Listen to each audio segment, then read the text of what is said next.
Okay, we're going to go ahead and get started. It is 6 o'clock. Good evening. Welcome to tonight's meeting of the City of Tucson Planning Commission. My name is Tim Kinney. I'm the Vice Chair of the Planning Commission. The responsibilities of this body are to advise the Mayor and Council and the Planning and Development Services Department on the adoption of long-range plans, policies, specific plans, and regulations that affect land use and development. Will staff call the roll, please? Certainly. Vice Chair Kinney, Present. Commissioner Lampo, Commissioner Lane, Here. Commissioner McCansey, Present. Chair Ortiz-Pino, Commissioner Schwartz, Commissioner Small, Commissioner Walczak, Present. Commissioner Willett, Present. Commissioner Young, Here. and Commissioner Zagier. Let the record reflect that a quorum is present. Thank you. Call for item number 2, approval of the legal action report for May 7th, 2025. I would entertain a motion for the approval of the legal action report for May 7th. So moved. Second. Is there any discussion, changes? All those in favor of approving the legal action report for May 7th, 2025, say aye. Aye. Anybody opposed? All right, moving on to item number 3, the Grant Alvernon Area Plan Update Public Hearing. Would staff please provide the presentation for item 3? Certainly. Thank you, Vice Chair Kinney. This is the presentation on the public hearing for the Grant Alvernon Area Plan Update, which is a follow-up from the study session on the plan update that was held last month. Just to reiterate a little bit of background on the plan update, this is an update to an original plan that was adopted in 1999. It's been amended frequently since then, with 6 times by resolution. Neighborhood associations sought to update the plan because of changing conditions within the planning area, including improvements to Grant Road, and this was formally initiated by Mayor and Council in August of 2024. This is an overview of the planning area. It includes 7 different neighborhoods within the planning area or neighborhood associations. All have been engaged in the planning process along with representatives from the Tucson Botanical Gardens. The planning area is surrounded by many different neighborhoods and neighborhood associations, which also have plans. So we are looking at just updating the document to reflect current conditions within the planning area in order to address both what's in place and what's changing due to the updates on Grant Road. At this time, I'd like to invite the chair for the planning committee, Ronnie Kudwicka, to come up to the microphone and speak a little bit on the experience with the planning committee in terms of updating the document. Good evening, everyone. We began this process back in 2018 when the City of Tucson Department of Planning PDSD had some workshops and that related to updating neighborhood and area plans.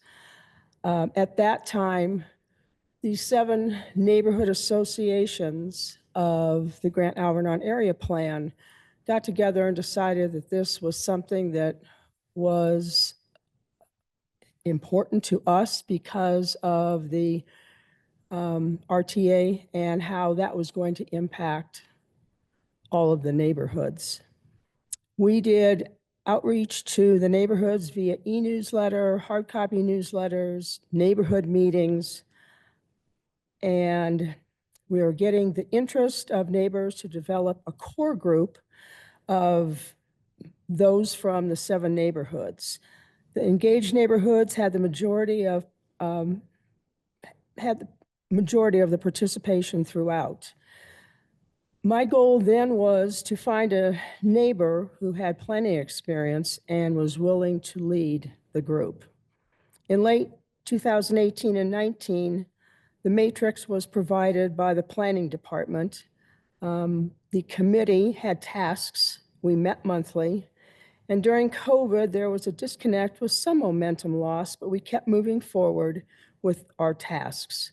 Committee met on Zoom with check-ins with the planning department. Mainly it was Rebecca at that time. And finally moved back to in-person after COVID was over. The outreach was input from, we also had input from the U of A Department of Architecture. There were two different groups. Some was helpful, and we gleaned what we could from the students' input. At that time, a survey was sent out to many of our neighborhood associations, as we have some that are very active and have weekly newsletters or Facebook pages or Yahoo groups. And we reached out with a big a net as we could to find out what was important to the neighbors because of the breadth of this project. In early March of 2022, we met with the city manager because we were at a point where we needed assistance. We all could put the information together, but we needed someone to put that into a plan that was cohesive to move forward. And that had been promised to us, and so we reached out to get that information. Things that we learned: the importance of having local consultants who know the area, streets, locations, and could produce professional-looking maps. While we worked with this group, we also felt a lot of frustration and finally voiced that. With that, PDSD had Carver and Dan step in to help us with to help us move forward along with Corin. The neighborhood engagement. Some neighborhood associations were more engaged than others. At the annual meeting of Palo Verde in 2021, we had boards set up. We had lots of show and tell. We had questions, answers, pin your location on a map. Please tell us what is important to us. They had the current information available. And that helped us move forward with including other sections that we may not have thought about. So for the rest of the time in 2021 through 2025, that was spent doing rewrites, updates, corrections, resubmittals. In mid-2024, we determined that the original cover of the plan did not meet our needs. With that, a Palo Verde neighbor who had designed the garden district's ID neighborhood signs was approached to create a cover. With PDSD's assistance through the Department of Transportation Mobility, all of the neighborhood signs in JPEG form were available to us, and we were able to create that into the cover. There was one neighborhood that did not have a neighborhood ID sign, and so the person who was handling this made something that just looked pretty close to what the other ones had done. Not as fancy, but it got the point across. We have worked throughout this time as a group, and I'm sure that with many other other groups that have done this in the past, by the end, you're kind of burned out. We've been going at this for 6.5 years. So our meetings became smaller and smaller, but we got the job done. And our next requirement for us to move forward was getting the community meetings with the presentations, the questions and answers, and the input. Our most recent was our study session with the Planning Commission with the input and corrections to be made, which were done for this evening. And here we are at our public hearing.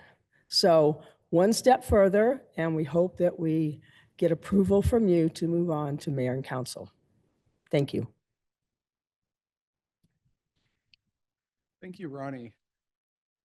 So this next slide in the presentation shows the cover of the new plan as well as the cover of the old plan that Ronnie mentioned.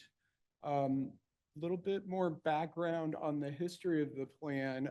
One of the committee members, Vicky France, has also been extremely instrumental in the development of the planning document, especially early on in the process. So I wanted to invite Vicky to the microphone as well to just speak for a couple of moments on her experience with the update to the plan and working with the committee to undertake that. Thank you very much, Commissioners Carver. As it was explained by Ronnie, early in the process, she asked for a planner to step up and help lead the process. And so since I have professional experience in that area, I said, why not? And I knew from my experience that it was going to be a huge job for 7 neighborhoods of volunteers, and I took the chair position. I knew that documentation of meetings, public outreach, staff contact, processes would need to be thoroughly kept for the end process of the public hearings and during the review process, because as we all know, everybody comes out of the woodwork at the end to protest something. At our first meetings, I was amazed at the depth and diversity of our committee. It was an extremely talented group. So with the support of Rebecca Group, Corinne Manning, and the Matrix,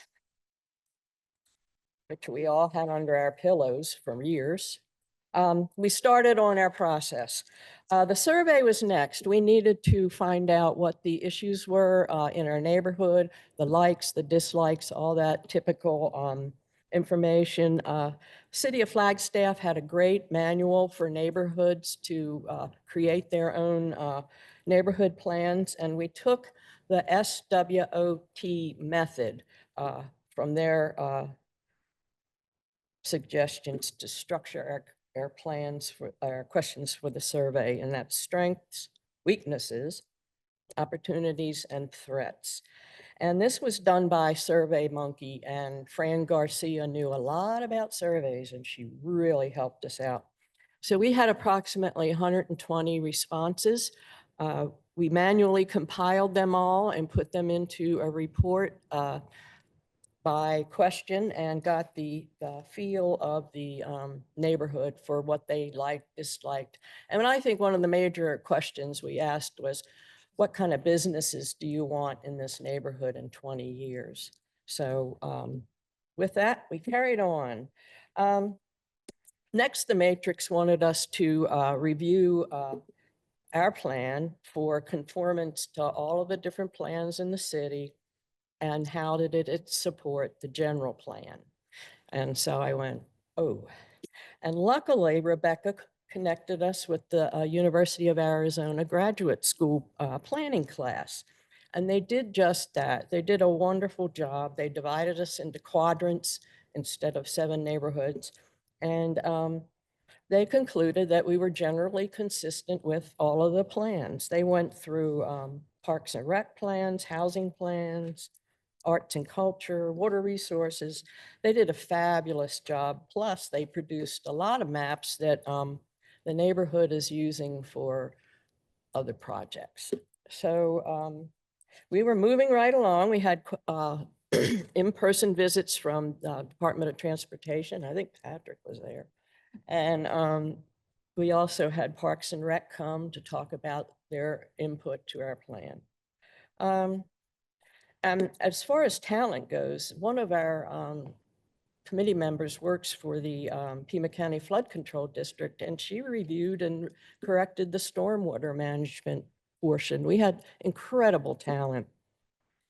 So by early 22, we had all of the parts done. We had confirmed the data. We were ready to assemble this into a document. And I got overwhelmed.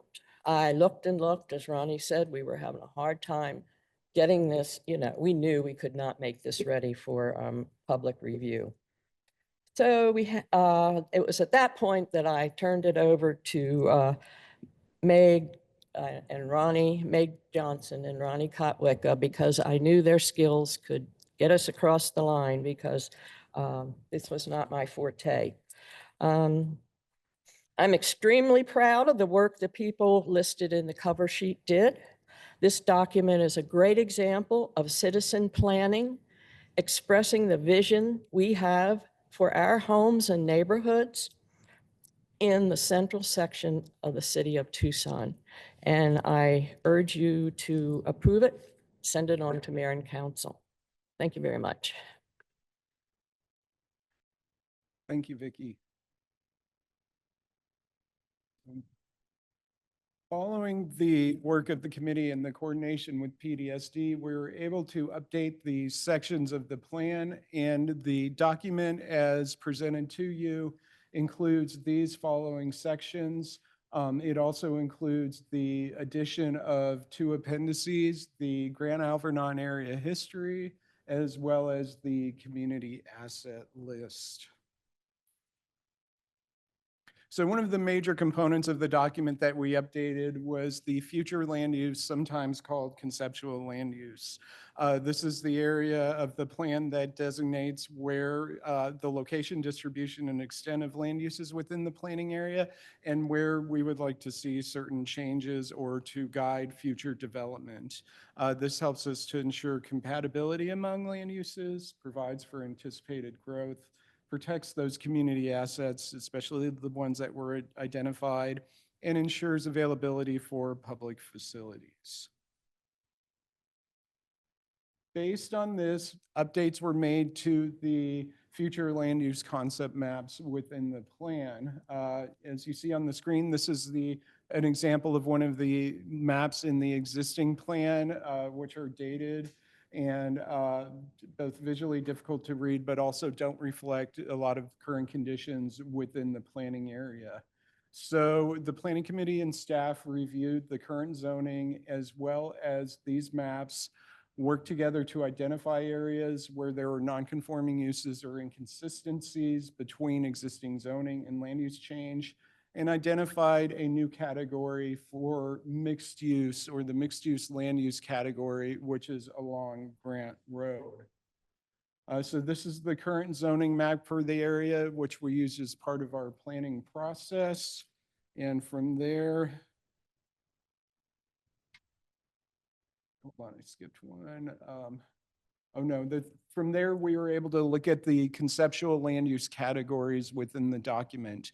These are the categories within the plan, as well as the mixed use component of the mixed use land use category, which was added as a component to the future concept land use maps. This mixed use category is the new category that is intended to promote more of a vibrant, active Grant Road corridor by allowing for a variety of different uses that surround the neighborhoods, as well as more flexibility in the application of development standards.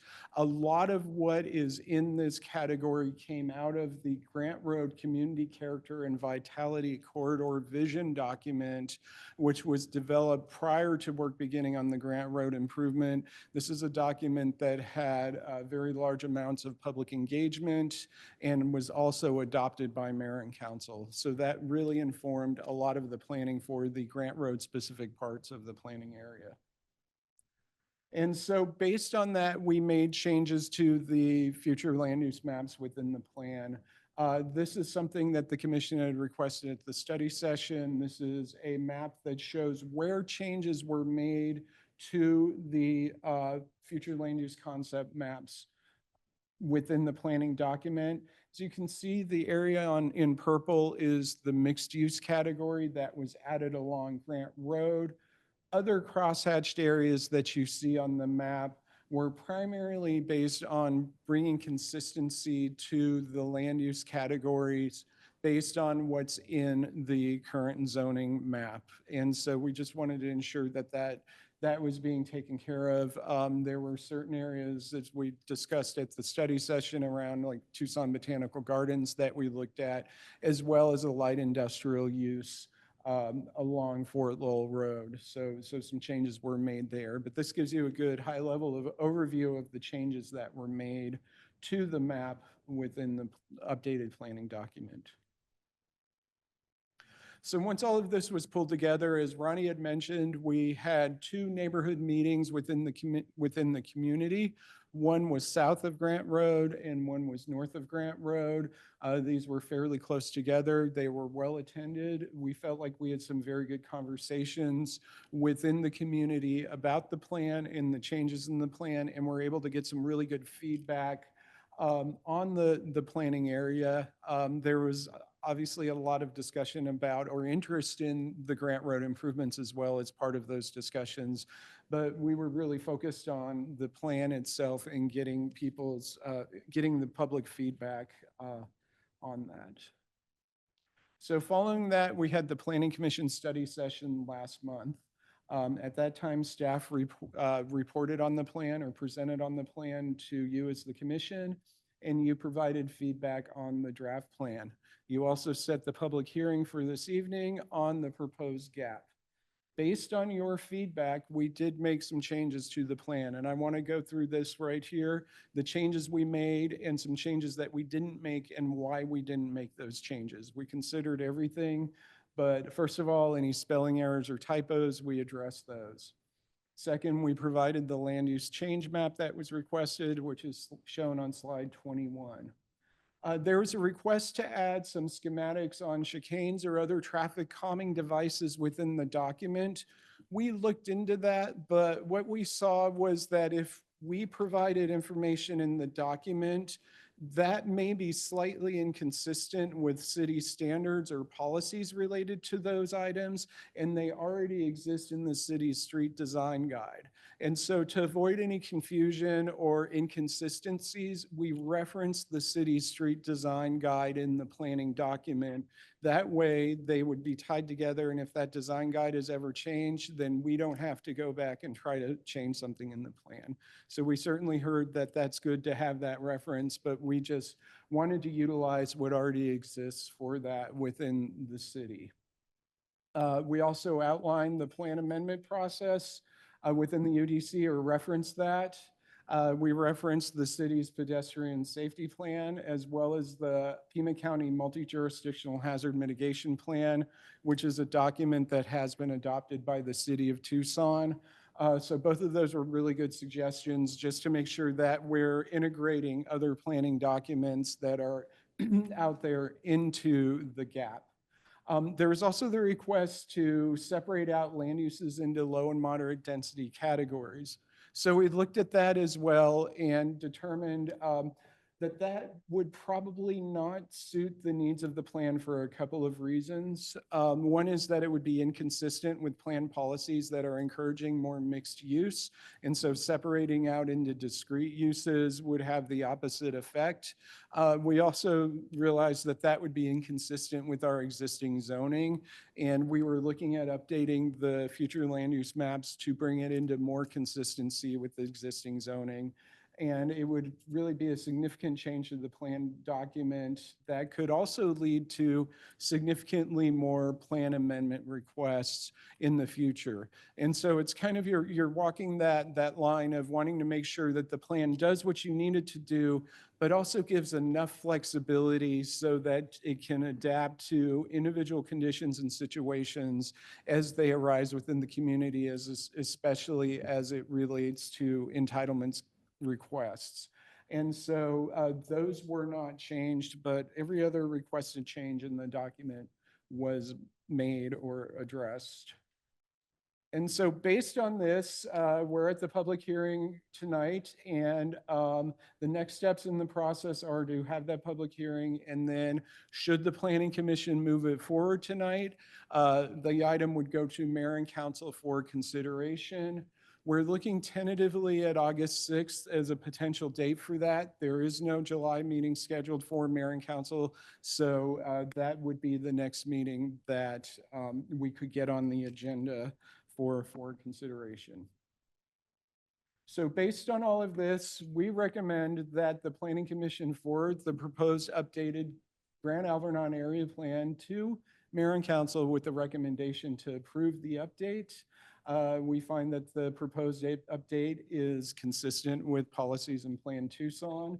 We've both looked at existing Plan Tucson and the upcoming draft that was just approved last night by Mayor and Council.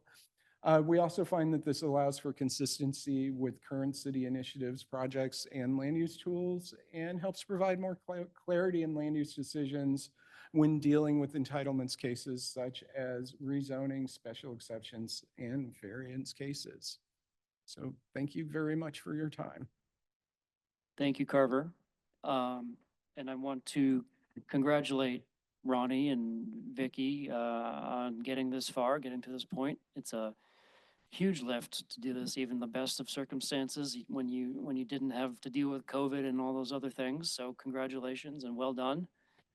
So now I'd like to open it up for any questions from the commission to staff related to this plan amendment.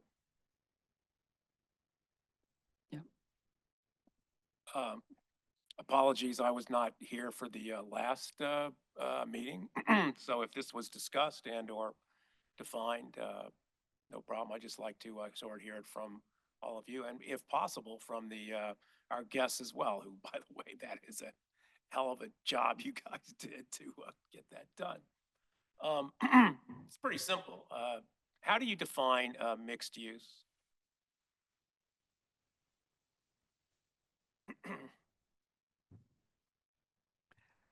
Let me pull this up real quickly, and I can actually just pull it straight out of the plan for what it is. Hold on.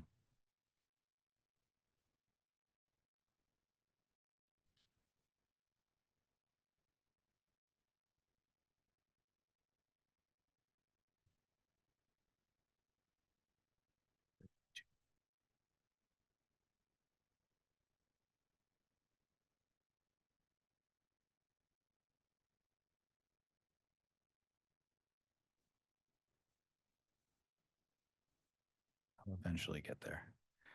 Do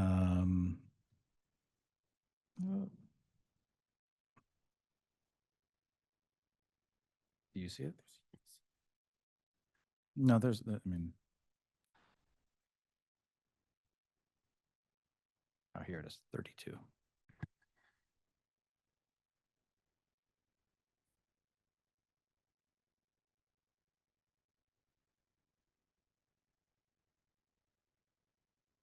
So there are a handful of mixed use intents. There's an intent statement. It's basically, they have land use policies supporting the blending of mixed use, multiple uses such as commercial, residential, office, and institutional development on any given parcel, as well as throughout the corridor.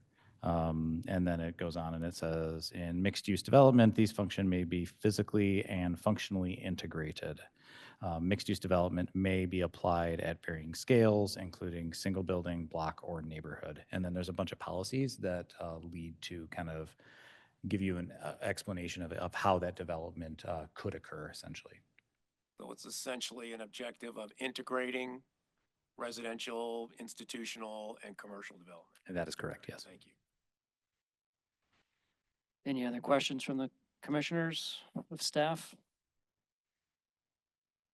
Don't see any online either.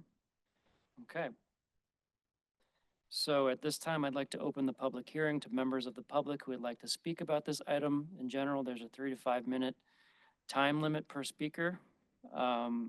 Members of the commission may ask questions of the speakers, but we do ask that each speaker be timely, as we want to make sure those who would like to be heard have an opportunity. I don't know that we've had any requests to speak beforehand. So if there's anybody in person here who hasn't already spoken or would like to speak again, this is your opportunity. Come on up. Anybody? Okay. Is there anybody online who would like to speak at the public hearing on this item?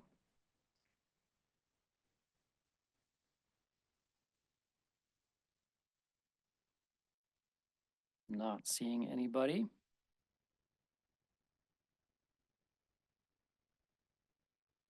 Okay. So now I'd like to open it up to general discussion from the commission about the proposed plan update. If there's anything else, this is our last opportunity to talk about it. Mr. Commissioner Vice Lampo? Chair, I just wanted to say, good job. Really, again, this is a great job, community undertaking. All of the additions, and thanks for reaching out, by the way, and asking if I had any others. I really appreciate that. I didn't see anything that was missed that I thought, wow, that really should be in there. So, yeah, good job. Great. Okay. Well, yes, nice job, staff. And again, all the 7 neighborhoods, congratulations on getting to this point. I'd entertain a motion to recommend the Grand Alvernon area. Dan? I think we may need to close the public hearing first. It's not in my script. Thank you. I'll sorry. take a motion to close the public hearing.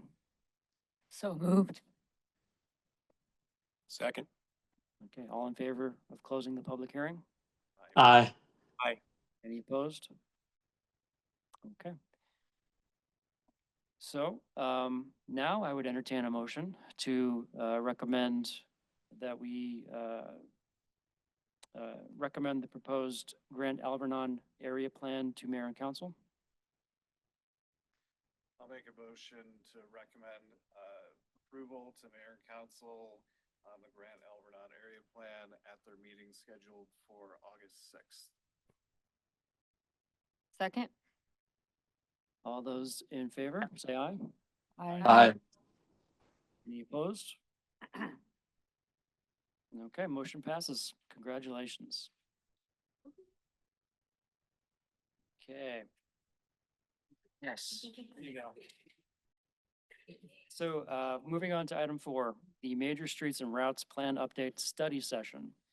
Would staff please provide the presentation for this item? Thanks, Ben.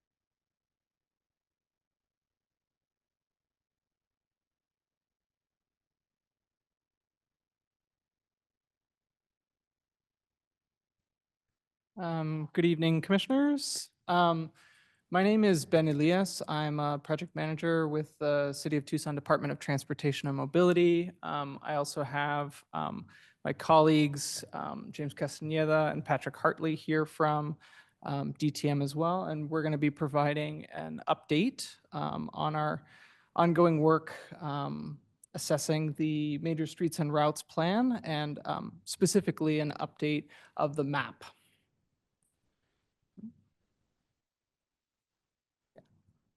So just for some background, the Major Streets and Routes Plan was brought forward in 1982. It's a map and plan document. It identifies our major streets across the city of Tucson. It guides our future street improvements, and it also establishes some zoning setbacks that relate to our rights of way, our future rights of way, so that we can accommodate all uses in the roadway with trying to limit the amount of demolition and acquisition of those adjacent properties. This is a version of what our major streets and routes map looks like now. Again, it sets out those street designations. Those major streets are arterial or collector streets primarily, and there's a value attached to each one of those arterials or collectors laid out across the city, and speaks to our need to update our road network as needed. On the development side of things, the major streets and routes, there's in the plan document standards that apply to certain development cases. So adjacent to those major streets and routes, when there's a new structure, a change in use, a certain expansion in floor area, those standards are triggered for review. And we're updating major streets and routes now This plan has already been amended over 30 times, usually in a pretty piecemeal fashion over the past 30 years, or over the past, it really has been a good 10 years since we've taken a look at it. We recognize there is certainly the ability to better reflect where we're at in terms of our transportation and mobility investments, and also our commitment to complete streets. Mayor and council provided direction back in 2023 to return to them with a map update. So we're trying to deliver that to them. Our general goals for this update is to update our policy with a complete streets approach, respecting the adjacent land use context. We're trying to make data-driven and community-informed proposals. We want to provide for future modal priority streets and maintain the existing regulatory structure of the map and the plan document. Over the last several months, we've done a pretty deep dive on every major street and route corridor across the city, and the main recommendations that we're putting forward are the changes in the future right-of-way. So they generally fall into three categories. One being a reduction less than the existing MS&R. So that means it's a reduction in the future right-of-way width. So not necessarily what you see out in the roadway now, the built right-of-way width, but instead we're referencing the future right-of-way width that a roadway could be developed into. In many cases, we've seen that those future right-of-way widths are excessive and have the ability to be reduced while still delivering all of the transportation and mobility priorities that we need to deliver in that roadway section. A portion of our recommendations are to keep those widths equal to the existing map. So that would be about almost 32%, where there would be no change in those segments. And the last piece is where the future right-of-way would match the existing property lines. Usually, this is an exercise in maintaining the street maintained its designation on the major streets and routes map. We recognize it's still a corridor, a thoroughfare that people travel and utilize, but what's out there, the existing built right-of-way width, is essentially just matching the adjacent property line. So there wouldn't be the need to build past that, and it would be indicated with a 0 value on the map. So the future right-of-way would essentially be 0. Those are our main recommendations in terms of changes, and this was all set out to respond to the Complete Streets policy and also the Tucson Street Design Guide, where we should be avoiding roadway widenings at all cost.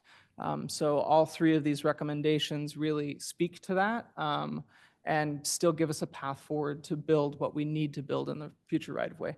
I should mention a very small portion of our recommendations are segments that we would propose for removal on the map. And most of these respond to the reality of either a street being maybe annexed out of the city, or that segment of roadway never existing in the city right-of-way. It would be a case like Davis-Monthan Air Force Base, or some pieces of street that just haven't been properly updated in the map.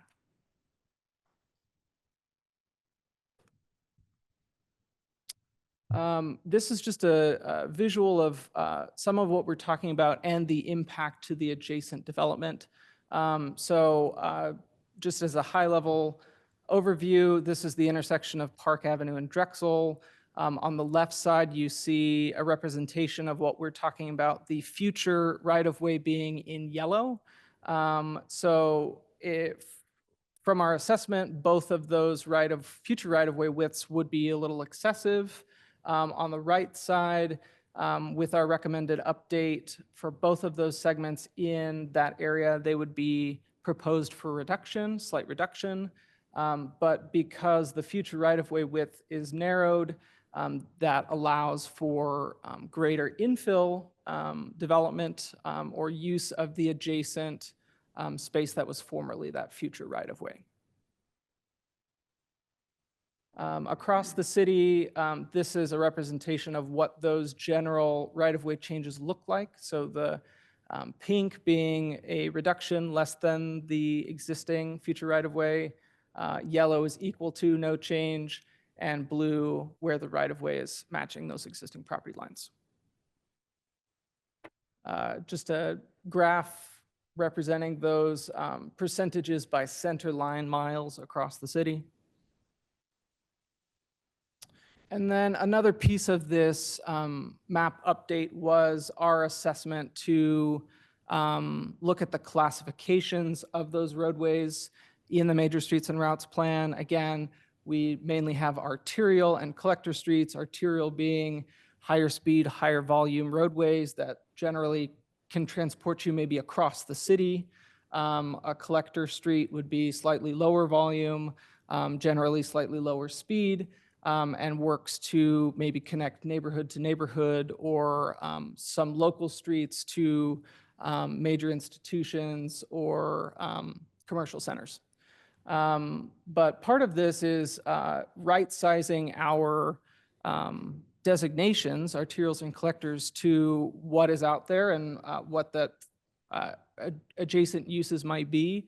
The main changes that we're seeing would be from something that's previously acted like a collector, but now acts more like an arterial, or vice versa. Maybe traffic volumes have decreased over the years, and that arterial street now really acts like a collector street. So for the reclassification recommendation, it would still keep, that roadway would still keep its designation on the major streets and routes map, but it's just changing from arterial collector or vice versa. The other two are additions and removals from the map.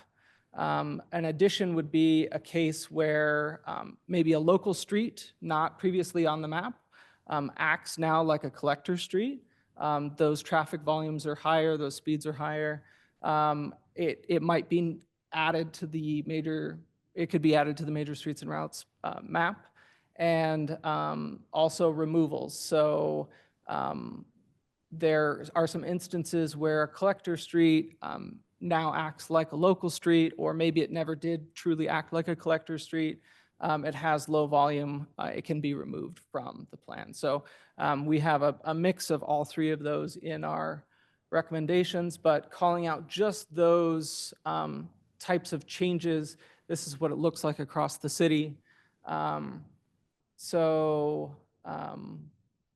let me move forward here. And I should also reference that in our materials for all of our maps, the proposed changes and kind of draft recommendation that we're sending forward, we've also right-sized a few of those recommendations and redlined them, given some more recent public input that we received.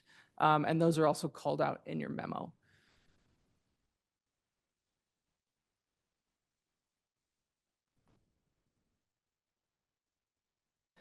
Ben, real quick on that point. So the staff report lists a number of recommendations that the last time I looked weren't reflected on the actual map. Are those now reflected on the map? They are. Okay, great. Thank you. Another small piece of this that's attached to the major streets and routes map relates to intersections. So the current map calls out specific guidance, and on the right side, there's a schematic that calls out details around intersections. So where there are intersecting major streets, we would reference this, this schematic. We're also looking to revise this diagram in kind of the attempt to do a wholesale assessment of the entirety of the map and anything tied to the map. And we can come back to you with those revised, the revised schematic. But essentially, the drawing will remain the same, but we're updating it and all the details inside, so taper rates, storage length, setbacks to conform with area guidance to be reflected and updated when the whole map is updated. And the other thing that I should say about intersections, because the majority of our recommendations moving forward would be generally keeping future right-of-way the same or reducing it where possible, we could see similar geometry change at the intersection. So there could be future impact to adjacent development and need for acquisition or demolition. I'll quickly run you through the process of where we've been going through this update. We worked for many months to internally put together these recommendations for those future right-of-way widths. We were also looking at roadways that weren't currently in our map so that we didn't miss anything. We addressed things like traffic volumes that might have risen and gotten to a level where we really need to take a look at it. We referenced the federal functional classification, which talks on the arterial and collector piece. Those things don't always match up with local classifications. And we also were trying to respect where all of these corridors were on the entirety of the grid network in our city. We did a review with our internal working group, so coordinated with our colleagues here at the Planning and Development Services and some other internal stakeholders across the city to just make sure that we're all on the same page. We had presented some early updates and got some input from various stakeholder groups as well. So we reached out to the Complete Streets Coordinating Council and the Tucson Pima County Historical Commission, as well as some the development stakeholder group that the PDSD works with, and also got some representation from area utility providers because there are potential impacts to utilities in the right-of-way where clearances might be tight.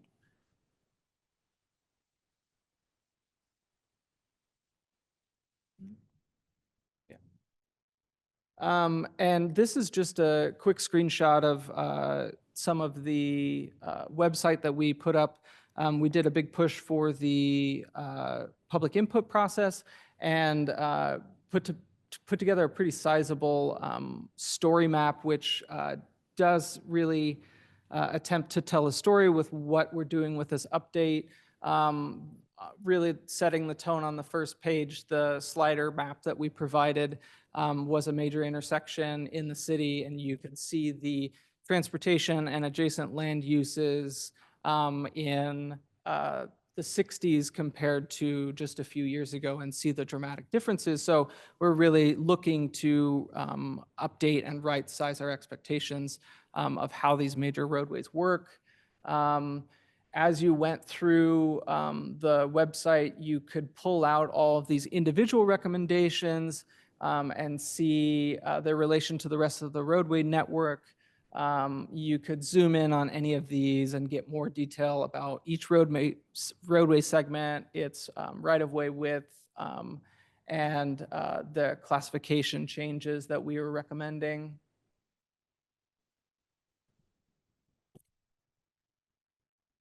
One of the last pieces, in addition to the website, one of the things that was hosted in that page was an interactive feedback map. So folks that had specific place-based concerns about our updates. They could drop a pin, they could provide a comment, and it was a pretty interactive tool where other members of the public could also comment on this comment that was already provided, like it, reply off of it. So we were able to get some very detailed information and look back at those specific intersections or sections of the roadway that might need attention. And in addition to that, at the very end of the website, we also provided a public survey which provided some information about are we getting it right? Are we going in the right direction with this update? And then we could also hone in on more free-form answers that spoke to mostly residents and neighborhood-specific concerns about any of the proposed updates.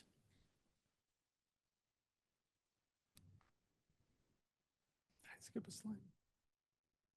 Okay. And this bit is actually in the memorandum that was provided, but I wanted to specifically call it out because after we heard from a substantial amount of neighborhood associations and residents, there were a few things that rose to the top that were areas of concern, areas that might need to be tweaked or addressed. And we wanted to be transparent in providing those specific concerns to the commissioners and provide a staff recommendation for us moving forward. So there are only a number of these, but I want to bring them to your attention. So one of the proposed changes was the addition of Dodge Boulevard as a collector street from Fort Lowell to Speedway. This was a segment of roadway that was not previously on the Major Streets and Routes Plan, and our initial staff recommendation was to include it. After we heard concerns on the traffic volumes, we heard from the adjacent neighborhoods that were concerned about potential impacts of eligible parcels that would be eligible if this was added to the Major Streets and Routes Plan, and those parcels could be utilized through the Community Corridors tool. That was a big concern from some of the residents in the area. Also, we were referencing that Grant Road has some proposed improvements at both Dodge and Palo Verde nearby that will it will limit the through access on those cross streets, on Dodge and on Palo Verde at Grant Road, and will likely see a reduction in traffic volumes. So while those traffic volumes initially fell in the threshold of what we would consider a collector street, we can also expect those traffic volumes to drop when that through access is limited with the completion of that phase of the Grant Road improvement project. So with everything that we heard and a couple of things that we considered, right now our staff recommendation to you would be to not move forward with the proposed change. So we would keep Dodge Boulevard off of the Major Streets and Routes map. Similarly, another addition, this was of Fort Lowell as a collector street from Swan to Craycroft. Concerns there were also related to increased travel volume through the neighborhood. The adjacent neighborhood is the old Fort Lowell Historic District. So we noted that in consultation with the neighborhood association, there's actually ongoing plans to deliver with DTM's traffic engineering division some traffic calming implementation on Fort Lowell. And that would also, will likely see a decrease in future traffic volumes along that street. So that, along with some other factors, our recommendation would be not to move forward with the proposed change and keep that segment of Fort Lowell off the map between Swan and Craycroft.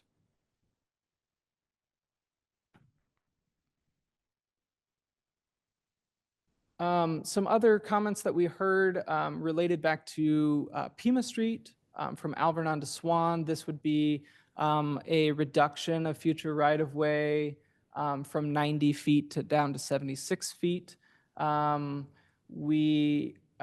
If we decreased the future right-of-way value, there might be insufficient width to deliver all the multimodal improvements that we wanted to make. That was the concern and feedback we heard from the public. But our recommendation moving forward would still be the reduction down to 76 feet. That from our assessment and looking back at the street design guide and the design schematics that are laid out in that, we would still be able to deliver all of the future right-of-way improvements within that 76-foot width. So we would recommend that we proceed with the proposed change. Also related to Pima Street, from Country Club to Alvernon, the change is to maintain it as a collector street. Some of the concerns, again, related to traffic volumes and safety through that segment, and keeping in mind the adjacent neighbors. They were pushing, many members of the public were pushing to reclassify this segment of Pima from a collector to a local street, in an effort to reduce future traffic volumes.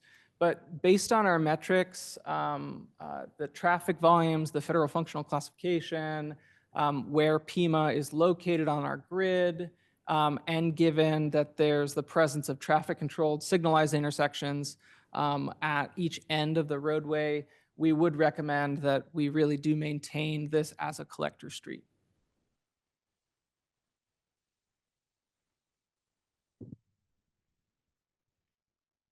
Another proposed change, reclassify Pima from Swan to Tanque from a collector street to an arterial.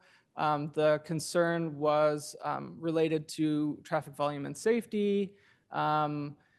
If this segment was maintained as a collector, the feeling is that it could help keep traffic volumes at least static and not induce future traffic volume along the street.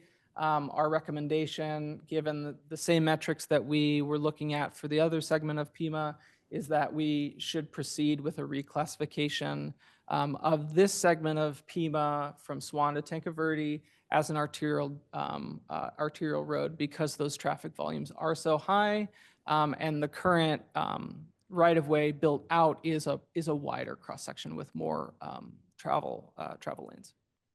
Another was the recommendation was to decrease the future right-of-way on Prince from Campbell to Country Club, the previous value being 120 feet, and that would drop to 80 feet.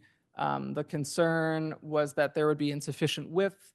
Again, based on the Complete Streets design standards, we could deliver all of the multimodal improvements within that 80 feet. So we would recommend that you proceed with this proposed change.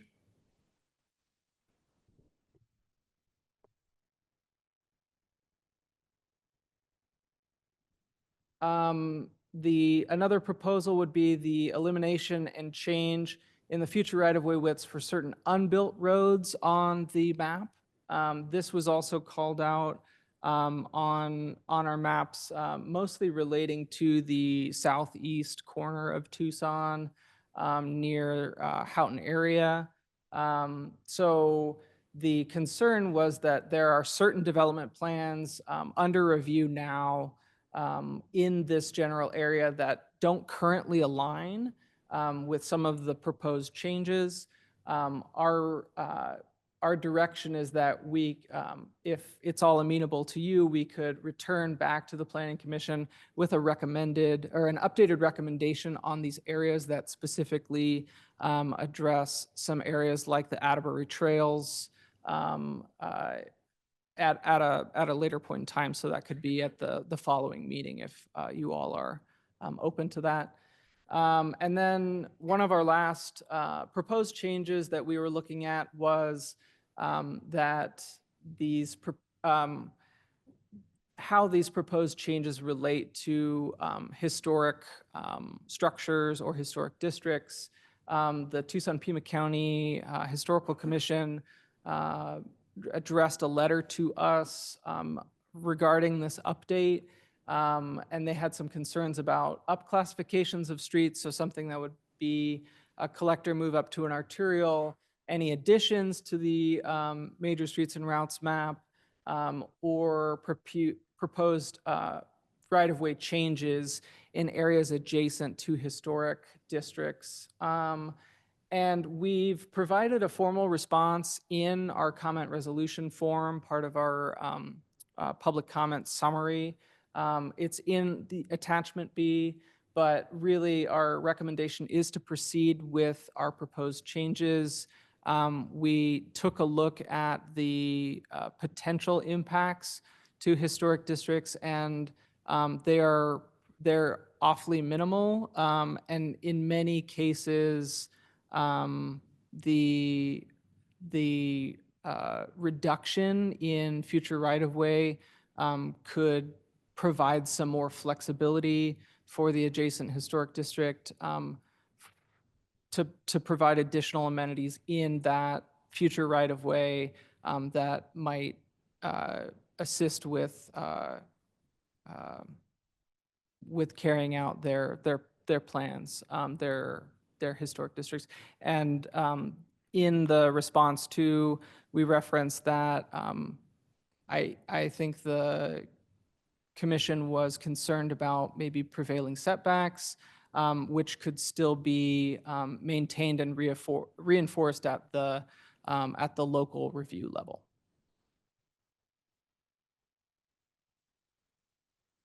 The tentative next steps that we have in this whole process, we're coming to you now during study session, but we would have our eyes set on setting a future public hearing with the Planning Commission, and if possible, present any updated recommendations formally to Mayor and Council for a future study session and public hearing with a recommendation from you all into the future.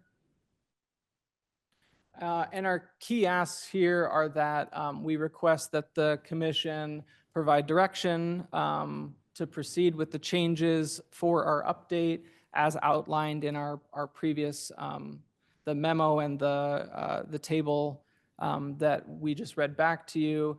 And then the second ask is that we would recommend that the Planning Commission set this item for a public hearing at a July meeting. Okay, thank you, Ben. Nice job. It's a lot of work. Does the commission have any questions for staff? Who wants to go first? All right. Commissioner Walzak, you want to go? Lexi was Okay, first. Commissioner, Please. Commissioner Willett.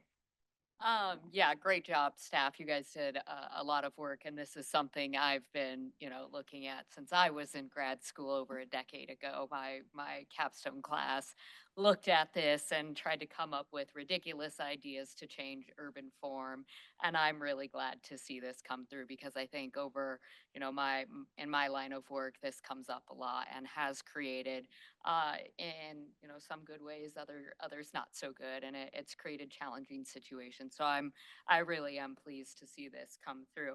But I have a question for you, and this may be kind of silly, but how do we define routes in this, or is there a definition? And where my mind goes is, and maybe it's because I've recently become a connoisseur of an electric bike and been jamming on the loop recently, but in my mind, that is a major route in which people travel. And I know it's probably on a Parks and Recs trail of some sort, but as we move towards this more multimodal goal in this community, does it make any sense to put something on a map like this that codifies where, just as we identify where future expansions of right-of-ways occur, where we want to see those future expansions of the loop? And then further to that, how do we start to set the policies in place to encourage the type of development we want to see along the loop? Like we have the scenic corridor overlay, we've got the gateway corridor overlay, overlay, why not have the loop overlay? That would allow us to do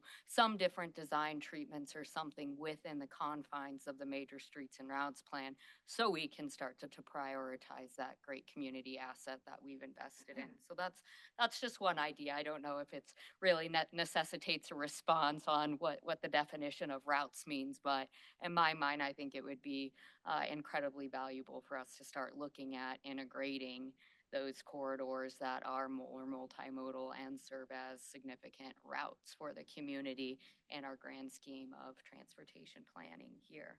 The second question I wanted to ask is, did we evaluate any of the scenic or gateway corridors, and did those change? Yes or no? And if just how were those addressed? Yeah, thanks for those comments and questions. Commissioner Willett, on the routes piece, we were really approaching our understanding of major streets and routes in trying to respect the plan document that is already present. Our update really is looking to right size our map and make it speak to much more recently adopted planning documents on both the transportation and land use side of things. So when we're talking about major streets and routes, those definitions remain constant in the plan document, but they now speak more appropriately to Move Tucson, our transportation master plan that was recently passed, that lays out very clearly some potential treatments and investments that we would make along our major streets and routes, and even beyond that, that we would be making citywide over the next 20 years. Additionally, it's also being responsive to the sample cross sections that we lay out in the Tucson Street Design Guide, and respecting that while we have, for example, a 76-foot right-of-way width, we could deliver a number of cross-sections within that width that still achieves a complete streets approach and delivers improvements for multimodal movement.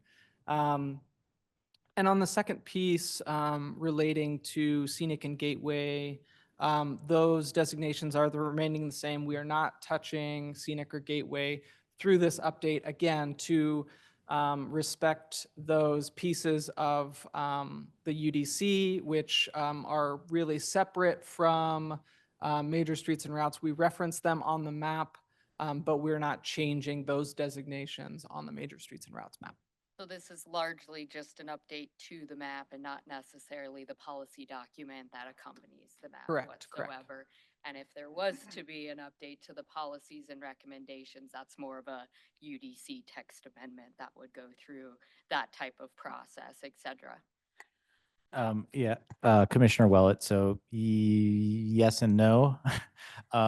So there are policies within the major streets and routes plan that probably would need to be changed, as well as changes to the Unified Development Code. So it would really be both of them if you really wanted to start to look at gateway routes, scenic routes, et cetera. Yeah, because I remember digging through that document several times now throughout my career, and the policy document is very antiquated, as are the code requirements, and just the flexibility and things have changed over time, and how do we just ensure that we can do those things flexibly as the environment around us change. So and then the last question I have, so regarding the Dodge Boulevard there, so I understand the Grant Road changes and everything that's going to decrease traffic effectively coming through the city. Is there not a concern from what's going perhaps on in the county, or have we talked to the JCC and things like that? Do they have any, just what's the environment on the other side in the county? Since this is one of, as we move further east in the city, the wash crossings become more limited. And do we anticipate, because Dodge Boulevard is one of those spaces where a wash crossing is, that there could potentially be more demands coming from the north, not so much the south? Commissioner Willett, a few pieces to that. In our update of the map, we were trying to be very cognizant of that while we have a major streets and routes plan, the county also has a major streets and routes plan. Their values might not exactly link up and are completely in tandem with our thinking moving forward with this update. But in almost all of those respects, we were trying to be aware and adjust our recommendations to those pieces of the major streets and routes plan in the city of Tucson that ultimately link up and speak to the county's roadway facilities as well. So I think moving forward, given the comments that we heard from the neighbors, moving forward with the removal of Dodge from our proposed update is the right move, but we can still deliver a number of kind of cross-town connections without the inclusion of Dodge in the major streets and routes plan, because we do have some close-by corridors that still act as a mover, and we will still have appropriate right-of-way to deliver future improvements on those corridors as well. Thank you. Okay, Commissioner Walzak? Thank you. And thanks, Ben and Patrick and James, for all of your work. I'm just going through the comment document again, and I'm just struck by the fact that somebody had to respond to every single one of those comments. It's amazing. But I guess I'm gonna just I'm gonna back up and ask some more basic questions. I was reading in the memo, sort of the background for why we have an MS&R. And it's from the 80s, and it sounds like it's also just really impressive to look at these comments and see, with very few exception, nobody wants to live next to a wider road. Nobody's really advocating, again, with some few exceptions, for roads to be widened. And I think that in just 20 years of living here, that's really remarkable. When I got here, it wasn't like that. We were just at the beginning of our RTA, and like all these roads were gonna get blown out and widened, right? So I guess my question is, are MS&Rs required? Why do we have them? Do other cities have to have them? Do we have to have them for real estate purposes?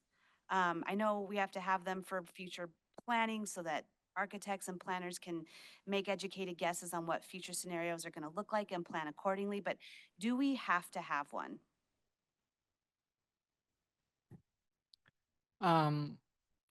Commissioner Walzak, thanks for the question.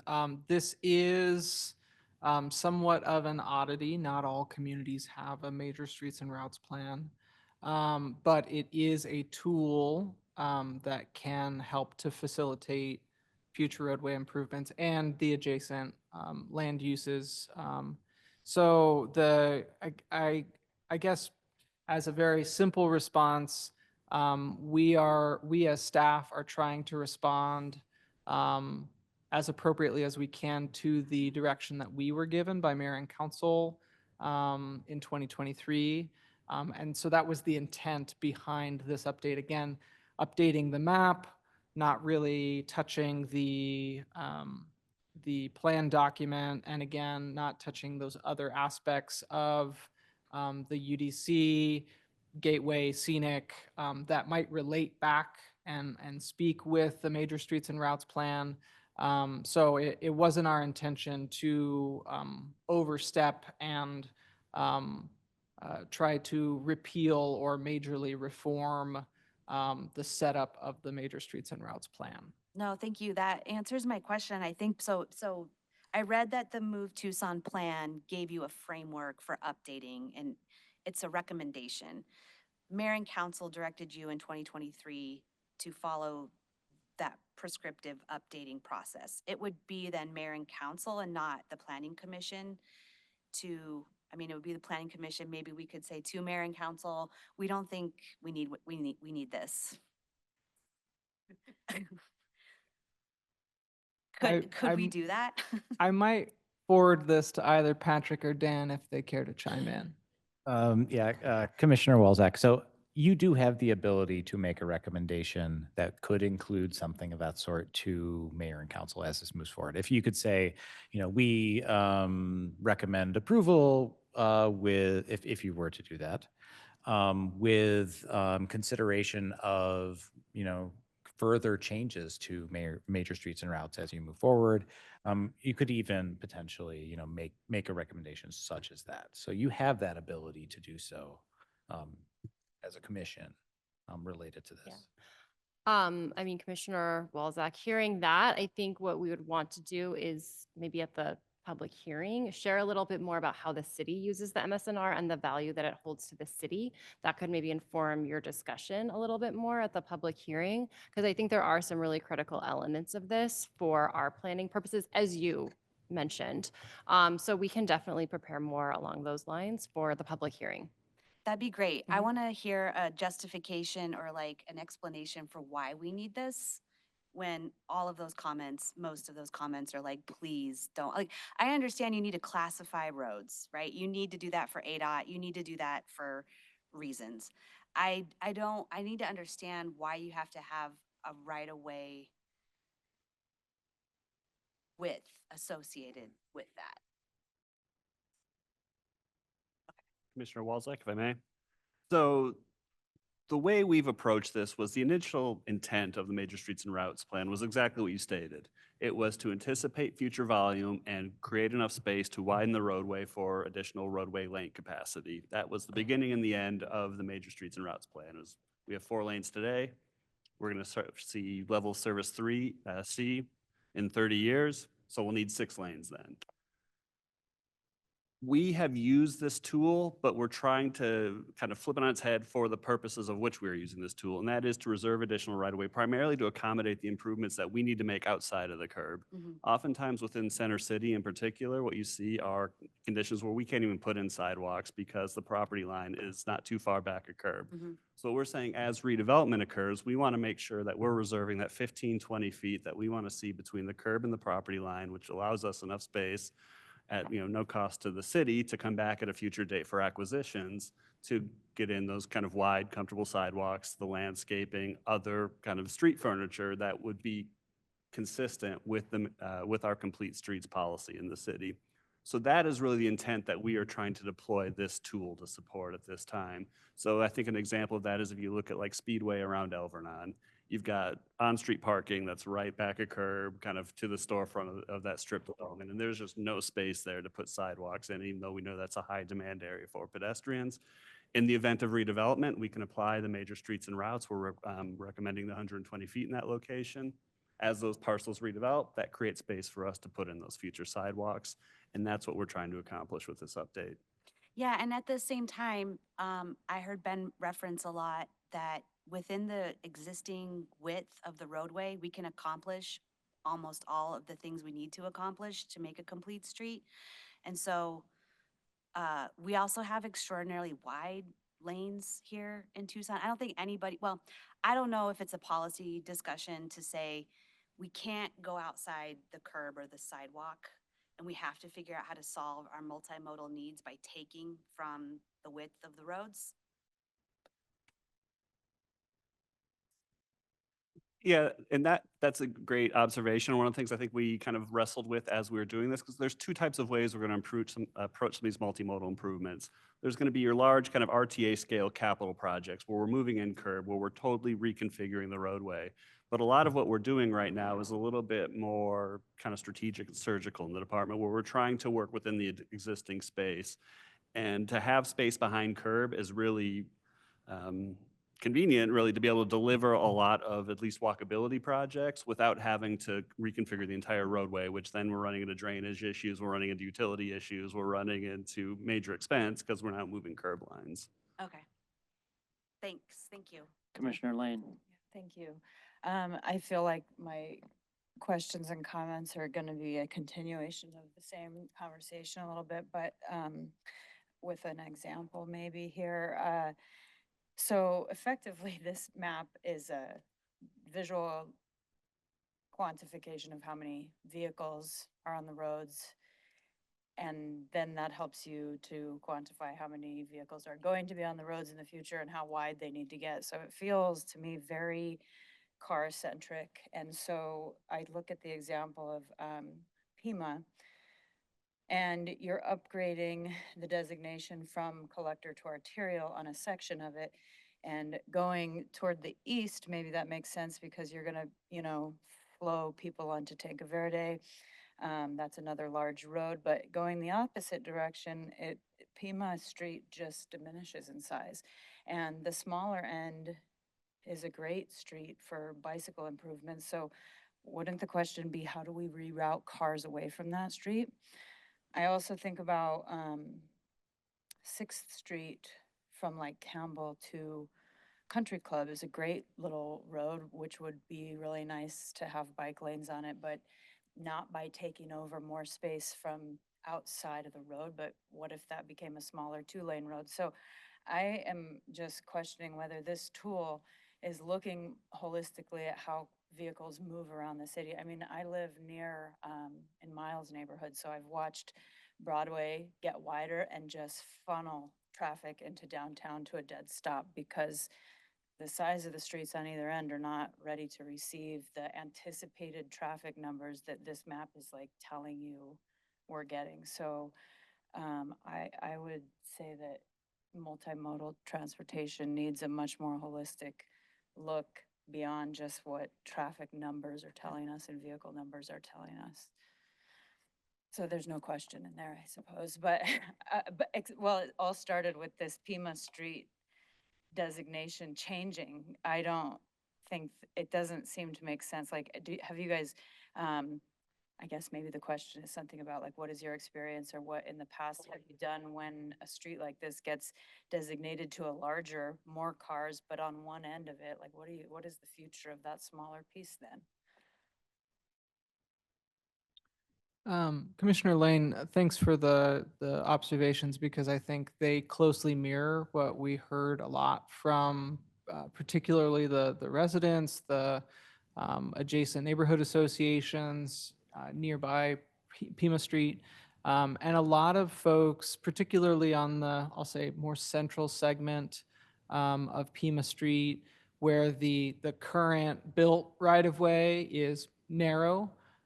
There's only a travel lane, one travel lane in each direction with a center turn lane, and some amenities back of curb as well. They said, really, they were pushing back on our recommendation that this shouldn't be a collector, this should really be downgraded to a local. And the experience that we heard a lot from folks is they do want options. They do want multimodal options. And in that segment, they have more options than maybe most neighborhoods do. But they also referenced Elm to the west between Tucson and Campbell. And they said, we want more of this, which I can understand. There's traffic calming techniques in there. There's objects in the roadway where if you're driving, you're operating more cautiously and with a lane in each direction, but no center turn lane. So that width is more narrow. We hear a lot of comments like that. And really through this analysis, we were trying to respond to still being able to deliver multimodal options through various cross sections. Again, that segment could be 76 feet, but we could deliver 3 or 4 types of what that street looks like, what that cross section looks like. The major streets and routes map really just gives us the ability to deliver something within that future right of way and provide a little flexibility for us to use that in our future planning efforts, but still be very responsive to the improvements that are called out in Move Tucson, our 20-year master plan for transportation and mobility across the city. And much of that is not widening roadways. It is truly modernizing our roadways to be more responsive to any type of way that folks want to travel around, including a number of planned projects that we have for high capacity transit. That's where we might see a big shift of where our planning, what our planning, transportation planning used to look like. Again, delivering large roadway widenings through the RTA.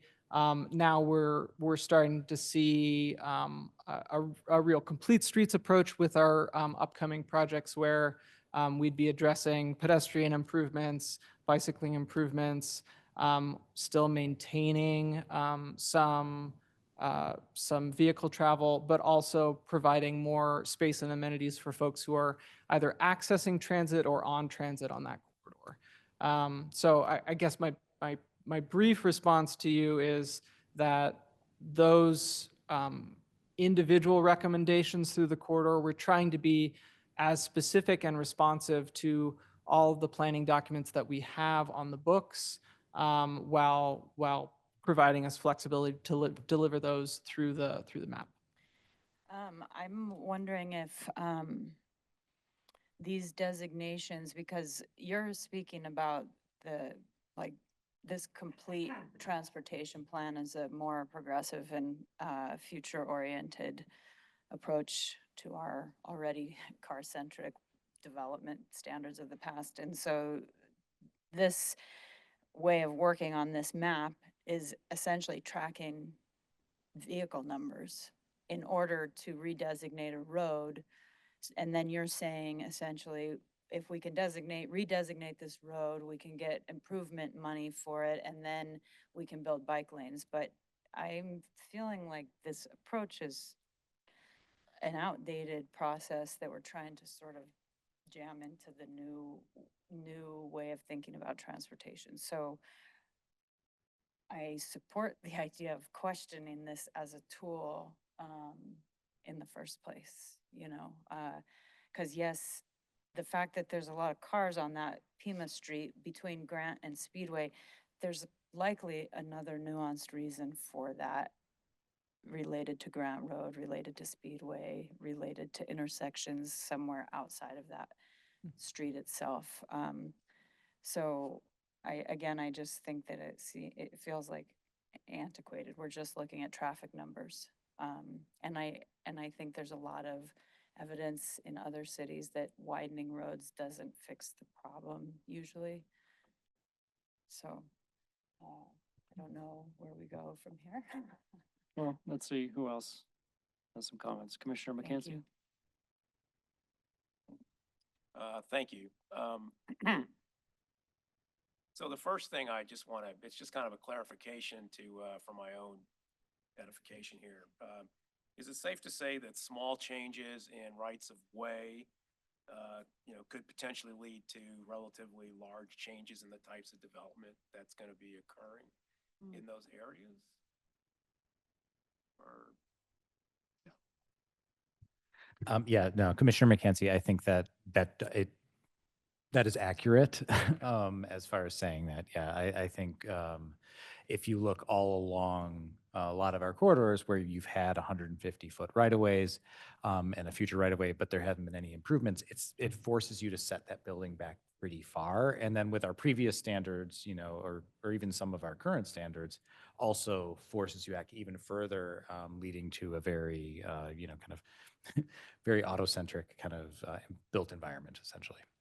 the other question comment that I have is echoing some of the comments here, like about the loop. Like I was just on the Santa Cruz earlier today, and I noticed there's a new crossing across the Santa Cruz for bikes. Between that and some of the improvements that I've seen just in the 9 years that I've been in Tucson for bicycling, e-bikes, electric bikes, whatever, hybrids, I would really like to see how all of this, even though it's all in the other plans, right? I would like to see how all of that does get integrated into something like this, because the one thing I keep, I guess, missing when we talk about all of these developments is, okay, where is the multimodal transportation piece of it? And I can see, the really big improvements on the bike side. I mean, Treat Avenue has become a wonderful bikeway. The loop obviously is like just a golden asset for this place. This new bridge is a way to get east-west, for people who bike or e-bikes or whatever. So how all of that sort of connects up with this, I think would be a valuable addition, even though it's in all the other plans. Okay? So I would like, make a recommendation, in that way. And that also, I think, responds to the idea of more holistic look at some of these things, which is, similar to what I was saying, I think, about the community corridors too. We always seem to be trying to incrementally, add a Band-Aid instead of solving the underlying problems, which is, in this case, reducing traffic on the streets. In the case of the other thing was, well, why don't we just fix the zoning, which is the underlying problem with this stuff. I know I keep harping on that, but it's a root cause, and root causes are important to address. So, yeah, I would like to see this kind of somehow put a piece in there that shows how it links up with the multimodal transport that we're all trying to achieve. Third, this is a easy one, I think. And I think I asked this once before, many meetings ago, but how Mountain is classified as a collector or a local?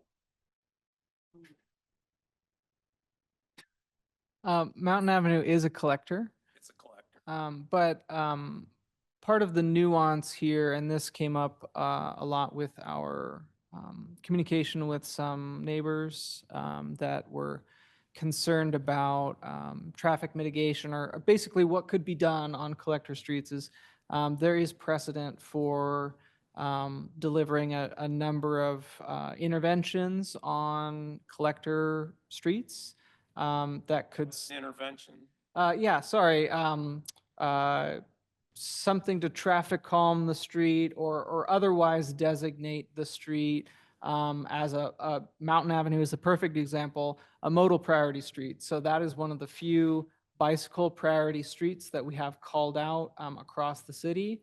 And actually, I'm actively managing a design project now for a protected bike lane to be delivered on Mountain between Speedway and Fort Lowell.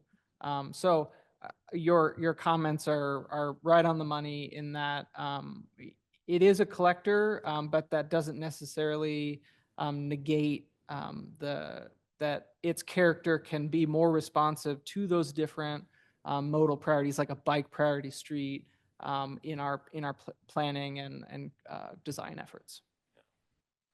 Commissioner Willett? And not just the bike, some of the other multimodal options for transportation. Yeah, and I'm gonna just echo again, piggyback off of this, because I do think, our bike boulevard, and we don't have to have every single thing where a bike, but where is it that as a city, we are prioritizing, these are our corridors, just like we're noting the gateway corridor zones, even if it's on a different plan, but where I look at is that we're trying to create that precedent that says this will be a bike boulevard. It's not, oh, maybe if it happens or the city gets their act together and delivers it, this is it. And as new development comes in, if you're along the loop, we want you to front the development onto it as opposed to turn your back to it. And something of that. And I know there's multiple processes, but I do find also the value in not every bike lane, not every, but what is it that those things that we're trying to invest in to secure the right of way, to secure the space so that can continue to be a viable asset. Yeah, Commissioner Willett, thanks for your comments. The document that we would usually point to is Move Tucson, our transportation master plan. And specifically with those improvements that we call out, you're going to see some network improvements that are specifically mobility network improvements across the city, generally in two fashions. One would be delivered alongside those major streets and routes, and particularly with some of our newer roadways that have been built out. They may have been delivered through the RTA. We're seeing dedicated multi-use paths set back, far back from the rest of the roadway to provide a certain element of safety. Right, right. And And I then- understand Move Tucson does all of those things and everything. My whole point is I want more than just a guiding document on some of these things. I want those assets that we prioritize to be prioritized just the same way our street is that carries a number of people. So I know it's a completely bigger effort, but I think it's a good idea, but whether it's the best one, that doesn't, it's neither here nor there. Can I just provide an example of, I think, the new, I don't know the name of it, Maclovio Barraza Parkway? At the beginning of that road was expecting like very serious bike lanes on either side and some exciting bicycle transportation that seemed to have gotten very much like value engineered out of that project at somewhere along the way. So some protection for that kind of thing all along the process of construction is really important, I think, to this city's future. Yeah. I have a question about the CCT, the Community Corridors tool, and just remind me because I don't track these things like you all do. What does that CCT do to setbacks? Sorry, Commissioner Walzak. So you would still have to adhere to the future right-of-way. So you would have to, that would be a part of the process for the development, but then you'd set back from that future right-of-way. And there were some allowances to utilize that for certain situations with approval from DTM, I believe, in there. But with that, as far as the actual setbacks that are required for the CCT, there is pretty much it promotes like a zero lot line kind of setback, but then also there's a maximum setback of like, I think 35 feet or something like that. So it keeps you from being able to set it really far back and put parking in front. So maybe we can talk about an example just to help me visualize this. And let's just use Pima because we know where Pima is and we know about the segment that's being recommended to go collector to arterial. We know that segment, we've been on it. It's like 2 lanes in each direction currently. We also know that there is a church on one side and a Catholic school on the north side right there at Rosemont. We also know there's a bunch of shopping malls further east of there. So and it's on the CCT? There's a bunch of Yes, it properties is. actively on it? Mhm. Okay, so somebody wants to develop along that stretch of Pima. With this change, proposed change, they would have to locate their development setback to the outside of how much now? Or I'm in the not future? sure what the future right-of-way of Pima is at that section, but I think it's actually being reduced. So that segment of Pima Street, this would be west of Swan, is currently 90 feet and would be reduced to 76 feet in that segment, West of Swan, not east? west of Swan. Okay, East is? east of Swan. But what about Yeah. of Swan? East of Swan is a different segment. Is 90? It's 100. That segment is 100 feet, and we wouldn't be changing the future right-of-way. The built right-of-way is a different configuration than to the segment west. It's a 4-lane, it's really a 5-lane cross-section. You have 2 travel lanes in either direction with a center 2-way left turn Right. lane. Also, it's not residential, it's commercial primarily on that section, right? There is a substantial amount of residential on either side, but you do see some clustering of commercial adjacent to some segments of the corridor itself, but mostly at intersections. So it's similar to other sections of Pima, but the big difference is the existing, built right-of-way is a different cross-section than other segments of Pima. Okay, and I'm just asking these questions just to sort of problematize, like, is the MSNR preventing us from creating the kind of walkable community that people overwhelmingly say they want in those comments? And if it is, and again, you guys are doing what you've been tasked to do and you're doing it really well, can we get feedback back to mayor and council to say, we don't think this is giving us enough flexibility to build the kind of community people say they want? And that is supported by Move Tucson, Complete Streets Policy, climate change, et cetera. That's all. Commissioner Walczak, just real quickly, and Ben had actually gone over this earlier, but there is an actual slide in the presentation, you may have noticed this, that actually does kind of show how the future right-of-way changes. It's the one that's on Drexel and Park, and it shows kind of the parcel with the existing future right-of-way, and then with the reduction, it shows kind of how that shifts. It gives you a pretty good understanding of that. Additionally, if you kind of look along our corridors, Yeah. what's interesting is you kind of see this little like kind of sawtooth kind of thing. Mhm. That gives you an understanding as well of really what the impact of the future right-of-way setback is and what that taking is. So it's, I think we can, you know, I'm assuming, I'm going to speak for my colleagues over here, come back to you with some examples that will give you kind of an understanding of really what the impact could be. Okay. Thank you. Commissioner Willett, you have a follow-up? Yeah, I just got one last question, I promise. Is Limberlost been added to the map? Yes, okay, perfect, thank you. I'm sorry, I need to ask one more question too. Yeah. The maps that we're looking at, I'm sorry, I feel like somebody asked this of you earlier, but the maps we're looking at are not updated then, according Yeah. to what you said you were gonna do, because I still see Dodge on there and you said it was not supposed to be, right? The maps that you're supposed to have been updated in the past week.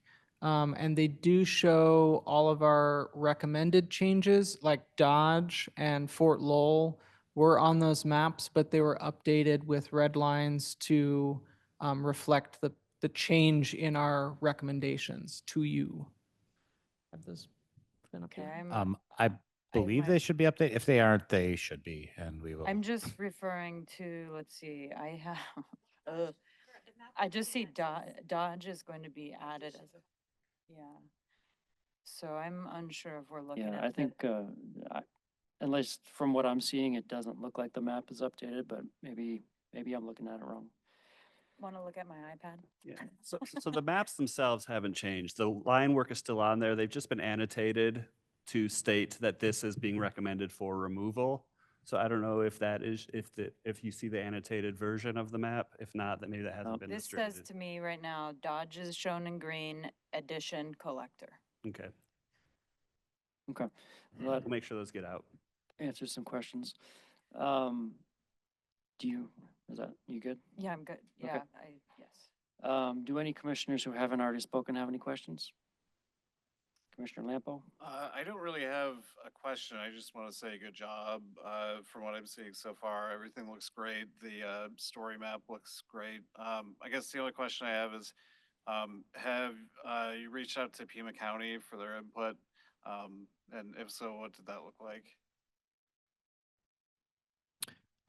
It was a very high level assessment, and really the key piece that we were trying to connect between the county and the city were that the major streets and routes, the respective major streets and routes maps were attempting to talk to each other. So again, their designations, they're actually more complicated than just collector and arterial.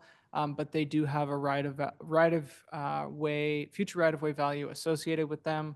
So whenever they were directly adjacent to each other, we were trying to reflect our updates to better respond to their their respective right of way values. So their future roadway improvements have the flexibility to work within their future right-of-way, and we wouldn't be building ourselves into a situation where the county builds a roadway and it in no way speaks to the city facility on the other side of the jurisdictional line. Perfect.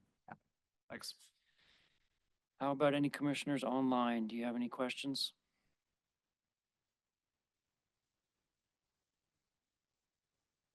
Okay, don't see any, but if you do, raise your hand. I have a couple of things. Real quickly. Dan? Okay, yes, so it is about quarter Yes. to 8. Yes. The parking garage closes at 8 o'clock.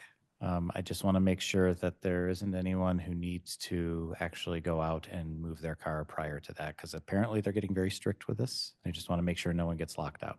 Does anybody have their car over there? We can take a 10-minute break. All right, I think we're good. excellent. Thank you. Okay, thanks, Dan. So, Ben, thank you for your presentation, but also your responsiveness. I know that I was part of one of the neighborhood groups who reached out to you with concerns, and you were extremely responsive, and you got right on it, and you met with them, and that was fantastic, and I really appreciate that. I know that you've done that throughout this process, and I'm sure you've met with a ton of people in neighborhoods, and I guess that's part of the job, but thank you. So I agree with the general consensus over there that these updates are reactionary, you know, and you guys are all working within the constraints that you have to update this plan. So it's not about you guys at all. It's that the framework for updating this thing is reactionary. You're looking at vehicle traffic volume, and that just informs what we're changing. And then you get into situations where neighborhoods are, you know, throwing a fit because of something that they don't want to happen, and then you have to deal with it. And then you look at other factors, and that makes a lot of sense. But, you know, I think in general, very high level, that we should be looking at this from the streets and the development that we want on those streets as opposed to the streets that we have. And less of a reactionary kind of approach to this. So I would support the concerns that we've heard tonight about maybe this plan just isn't working, and maybe we need to rethink the plan. I don't know that we can do that. I don't know that we've been tasked with doing that by mayor and council, but I would put that maybe to staff to look into that question and bring it back to us next time. A couple of questions. I noticed that there are things that are available to certain classified streets that are not available to others. So like, for example, if a local street is upgraded to a collector or a collector to an arterial, that those streets then have, they have available to them certain improvements that can be made. Can you discuss a little bit about what those improvements are and what the factors are? And for example, maybe why couldn't something that was a collector get something that was an arterial? Vice Chair Kinney, thanks for the question and your comments. Talking about classifications of roadways, it's really an interesting patchwork of guidance that we have to say what we can and cannot do on certain roadways. And part of I think what comes up the most in terms of neighborhood concern is around speed mitigation, traffic calming features that could be added to.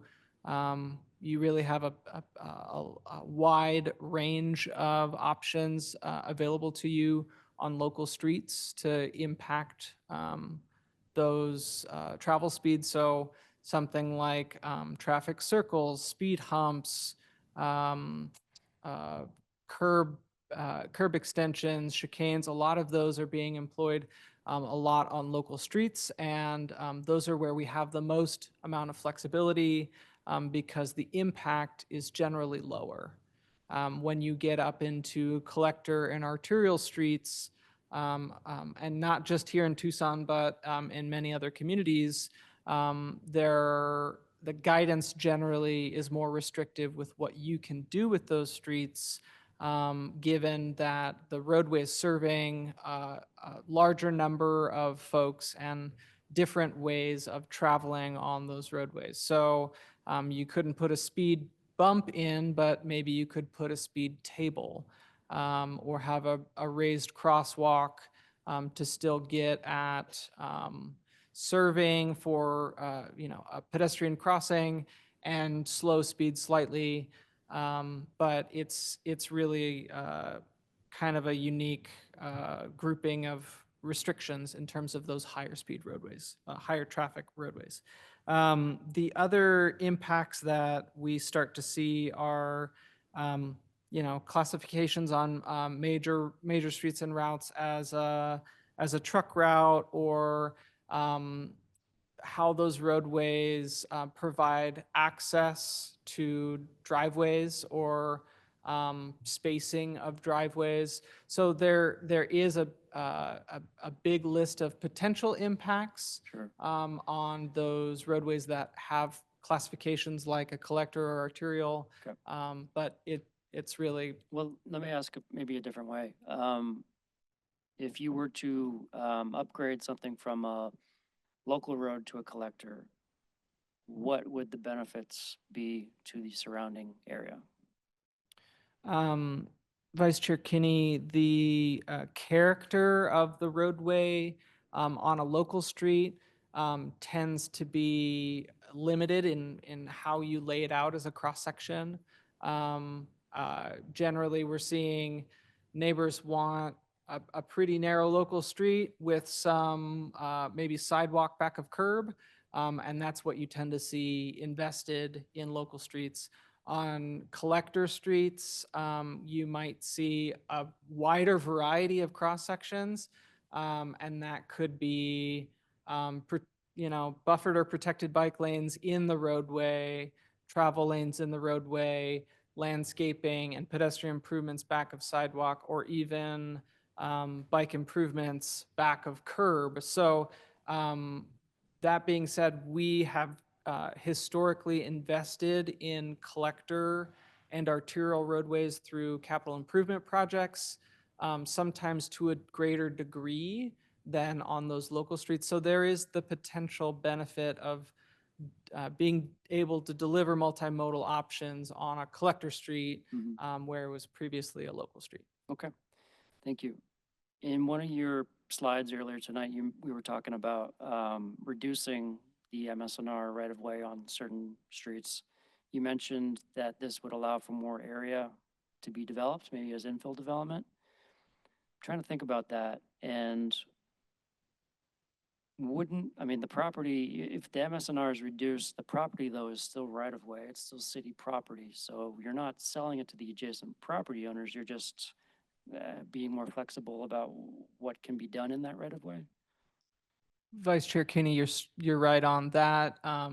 That former future right-of-way would still be maintained as a city asset. We wouldn't necessarily always be using that for future right-of-way improvements, roadway improvements, but it does give additional flexibility. An adjacent property owner could approach us to and we could make a sale of that right-of-way. We already have a formal real estate process to do that. Additionally, it could be utilized by a utility provider to deliver fiber underground in that space, or deliver enhanced pedestrian improvements, side path, landscaping improvements that are even beyond what we had planned for that corridor. So it does provide flexibility. It doesn't give away that property to anybody or put additional maybe tax burden on the adjacent property owners, but we would still have the ability to do more with that additional space. Great. Thinking about the inverse of that, when you're expanding the MSNR right-of-way, does the city, in all these instances on here where you're proposing expanding it, does the city already own that right-of-way, or are we talking about taking here? Yeah, Commissioner Kinney, if I may. So I think there's two ways to think about this. So there are two kind of scenarios in which the MSNR would impact kind of development. So in many instances, what we're trying to reduce is the requirement that buildings are going to be pushed too far back because the current right-of-way is less than what we're showing on our future right-of-way. So in that case, it does facilitate infill development and allows greater developability of those lots. In the second case, where maybe the right-of-way already exceeds what we are reducing our right-of-way to, it opens that up to vacation and resale to the adjacent property owner if a development proposal comes in. So that could move that property line closer because we no longer have a public use of that roadway. With regard to increasing future rights-of-way, we are explicit, as we set out in this plan, that we did not increase a single right-of-way in any of these proposals. Everything was maintaining or reducing, again, for the intent that we are trying to support the kind of moving away from that road widening first approach and saying we want to build in that complete streets. I would like to come back to something you mentioned earlier, if I may. Yeah. So you talked about it kind of being a reactive planning process driven largely by traffic volumes. That's partially true. So there's two components to this update. One is the designation of the street classification, collector, arterial, local. That largely, though not exclusively, is driven by traffic volume. So a collector street pretty much falls in that bucket between 2,500 and 12,000 ADT. You know, we're following kind of national practice. We do have to have a street classification here. Collector arterial is what the federal government uses for the distribution of funds. Ours varies slightly from the federal classification system, but it's an established kind of practice. Where we're being more proactive and reflecting the investment plan that is in Move Tucson is in the right-of-way width, which is the kind of the true impact of this update in this plan. And we are looking to reserve kind of the right-of-way to build the capital improvements that we've identified in Move Tucson, which are those complete streets projects. So it is more forward-looking, saying on First Avenue, as an example we can look at. On our current MSNR plan, we have 120 feet right-of-way. That was based on an assumption of it being a 6-lane roadway driven by the RTA plan. We've subsequently reevaluated that corridor, reduced the future right-of-way because we know we're not going to build a 6-lane roadway on First Avenue. We've reduced that to a 5-lane or a 4-lane roadway, medium divided. As a result of that, we've reduced our future right-of-way on First Avenue in this update from 120 to 100 feet to reflect what that new proposal is, because it is trying to align with our investment plan in Move Tucson. And it was a multifaceted review. We were looking at bike priority streets from Move Tucson. We were looking at where there are opportunities for accommodating active modes. We were looking at our complete streets cross sections, which were taking similar widths of roadway, say 100 feet, whereas in the existing MSNR plan, it's putting 9 feet behind curb and everything else in the roadway. We're now putting significantly more space in that same 100 feet outside of the curb to really support that multimodal activity within those cross sections. But we still need space to be able to do it. Yeah, thank you. And we would like to have that space without, knocking down buildings and Sure, right. acquiring the cost and displacement that's associated with that. Mm-hmm. Yeah, thank you. That was very helpful. I think that was a nice little nutshell there, so thank you. And this is complicated, this is an old plan that has been changed many times, and it's kind of, I don't know, I would say it's possibly even more complicated than the CCT we looked at a few months ago, just all the implications about it. So thank you. I promise I'm almost done. In our comment packet, there were some comments from someone from the North Dodge neighborhood. I don't know if you have seen those or if you've been in touch with them in the last, looks like it's been in the last week or so. But if you haven't, I'd suggest that you reach out to them, and maybe their concerns have already been addressed. I don't know, but they had a lot, and a lot of them were legitimate as well. So if you could reach out to them if you haven't already, that'd be great. And then my last comment was about CCT. I mentioned this back when we were looking at the CCT, is that I don't like that it's connected to the MSNR. They're two different things that are intended for different things that are now tied at the hip. And so when we talk about amending the MSNR plan, we just adopted the CCT. We're also talking essentially about another amendment to the CCT because we're adding properties that might be eligible to use it. And I think that gets lost. And I know that in the documents you provided, a map showing the properties that could be eligible for CCT, and that's helpful. Thank you. But I don't have any particular problems with any of those. It has always felt uncomfortable for me to tie these two things together, and I'll put that on the record again, I suppose. because we're, you know, I also have concerns with the CCT, I think legally about different, you know, changing a property's potential entitlements through this method. It's a gray area. And so maybe we can think more about that and see maybe if we can disconnect those someday. That'd be great. Those are all my comments. Does anybody on the commission have anything else to say? If not, we can start mulling about a motion or something.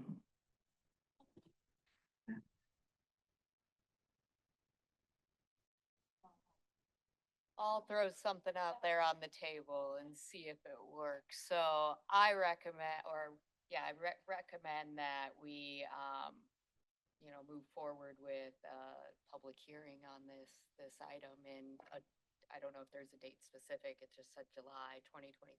So if that's fine to say, just set it for public hearing to continue the discussion in July.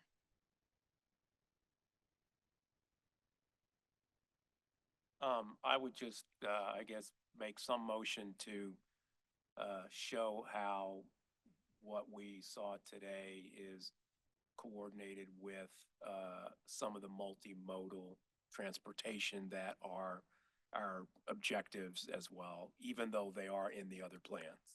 It would just be helpful if there was some, map or indication of where these multimodal options are, some of the new things that are coming, like the ones we talked about here, the bike routes, that type of thing. Thank you.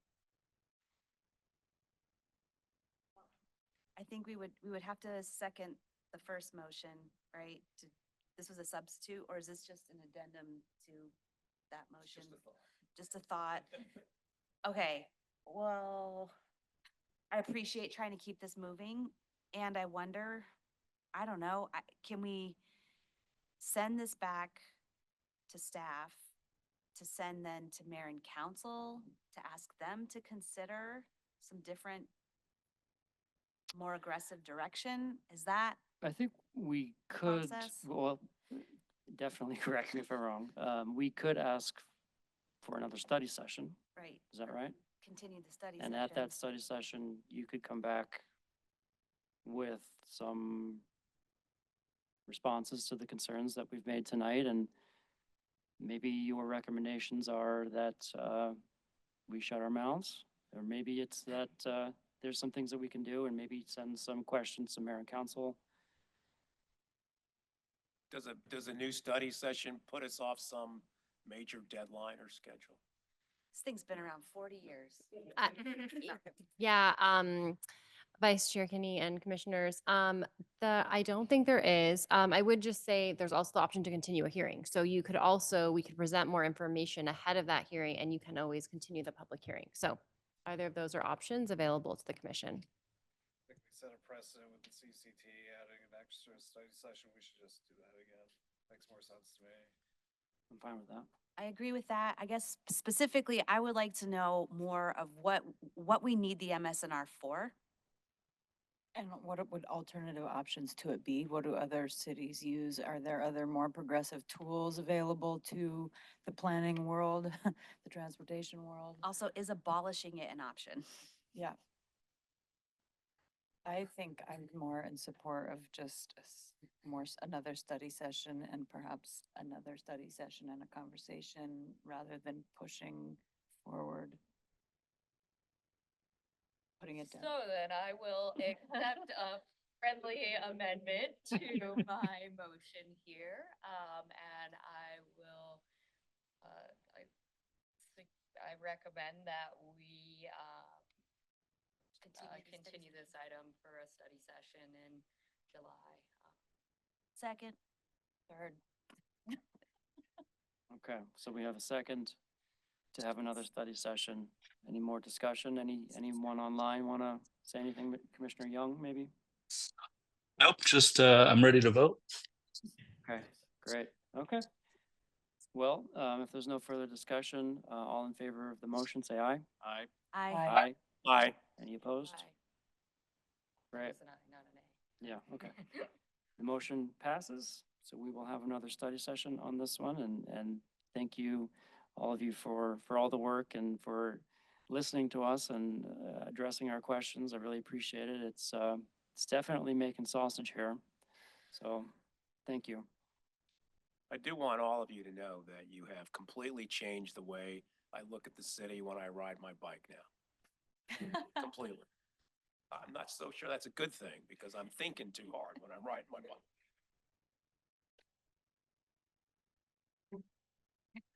That's why I moved here, actually. That was one of the big reasons why I moved or in the neighborhood that I did, was because the access to Mount Avenue was right there. All right, so next item, item 5, is PDSD staff announcements. Yeah, just a couple announcements for the commission. One is that mayor and council approved Plan Tucson last night. So that plan has been approved by mayor and council, which means it goes next to voters on the ballot in November 2025. So thank you again to the commission for all of the work you did to deliberate on Plan Tucson, including the 2 public hearings. And we're really excited to see that plan adopted by mayor and council. We also the city adopted updated building codes. Those were adopted by mayor and council last night. So we're now going to be going to the 2024 building codes effective January 1, 2026. Exciting. Mhm. Okay. Future agenda items. MSNR plan update, study session in July. Thank you. Great. Okay. Item number 7, call to the audience. At this time, I'd like to offer the public an opportunity to speak on any subject not listed on the current agenda as a public hearing. If anyone would like to speak in person, please raise their hand. Anybody? Okay. I guess I really Vicky. can't speak. Well, No, that never stops me. yeah, come on. I want to thank Ben for coming to Palo Verde and Garden District neighborhoods, because Pima is just a wonderful example of what's wrong with the major streets and routes plan. And anything you can do to eliminate it would make us very happy, because it all started when we want to control the speed and the safety on Pima. And we can't do certain things to slow traffic down because it's a collector. And so then that brought forth serendipitously the change.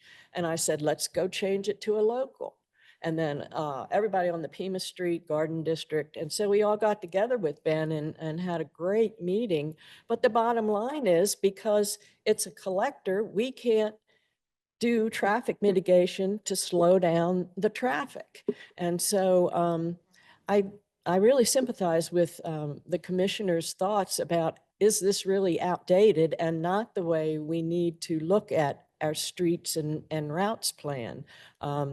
So I'm glad I was here for this. And and again, the craziness of Elm to the Pima, and Ben said we were a very unusual exception, but it is. And so I think if we had less of restrictions by what we can do and can't do for traffic calming, it would really help, because it's not 1982 anymore.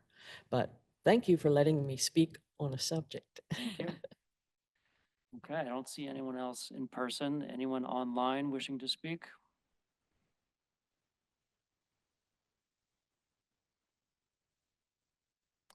Okay, seeing none, I would entertain a motion to adjourn. So moved. All in favor? Aye. Aye. All right, thank you, everyone. Have a good night.